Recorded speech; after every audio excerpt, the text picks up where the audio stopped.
Lah, Soeharto mau jadi pahlawan, siapa yang ngide ngusulin? Eits, faktanya usulan pengangkatan Soeharto sebagai pahlawan nasional tuh bukan hal baru. Usulan ini udah pernah muncul sejak 2010 dan 2015, tapi gagal karena satu alasan besar.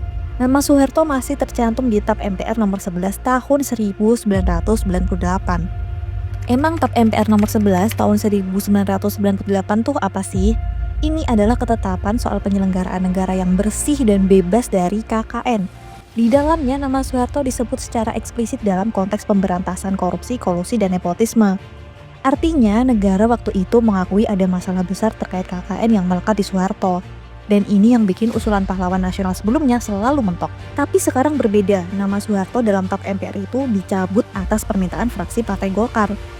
Pencabutan inilah yang menjadi pemicu Mensos mengeluarkan statement bahwa Soeharto tahun ini tak lagi memiliki kendala untuk diberi gelar sebagai pahlawan nasional.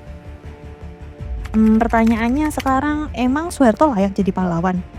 Mengutip Undang-Undang Nomor 20 Tahun 2009 tentang gelar, tanda jasa, dan tanda kehormatan, syarat umum menjadi pahlawan nasional adalah warga negara Indonesia yang berjasa terhadap bangsa dan negara, memiliki integritas moral dan keteladanan, serta tidak mengkhianati bangsa dan negara.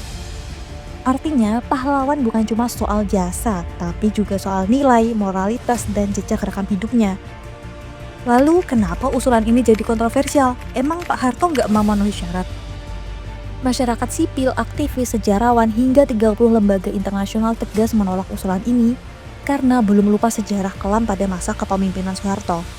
Ribuan orang hilang, dibunuh, dan ditangkap tanpa proses hukum, suara rakyat dibungkam, pers dikekang, KKN jadi sistematis selama 32 tahun kekuasaan, kekerasan dan pelanggaran HAM berat di berbagai wilayah. Meski nama Soeharto dalam TAP MPR-nya sekarang sudah dihapus, tapi peristiwa sejarahnya tidak akan ikut terhapus kan? Memberi gelar pahlawan nasional pada Soeharto mungkin bisa dibilang sebagai usaha mengaburkan sejarah dan menyakiti para korban Orde Baru. Sekali lagi, gelar pahlawan nasional itu bukan sekedar penghargaan, tapi juga simbol keteladanan. Kalau kamu setuju nggak gelar pahlawan itu seharusnya bersih dari catatan hitam?